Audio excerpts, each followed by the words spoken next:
আসসালামু আলাইকুম। আজকের মদিনায় প্রচুর পরিমাণে বাতাস।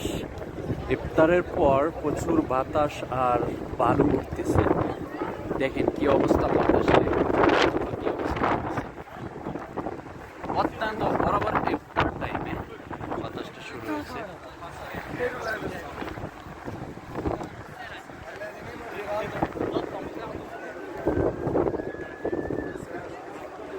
আজকে মদিনায় প্রচুর বাতাস আর বালু উঠতেছে। দেখেন বরাবর ইফতার টাইমে ইফতার শেষ হওয়ার সাথে সাথে অত্যন্ত বাতাসের তাপমাত্রা বেড়ে গেছে।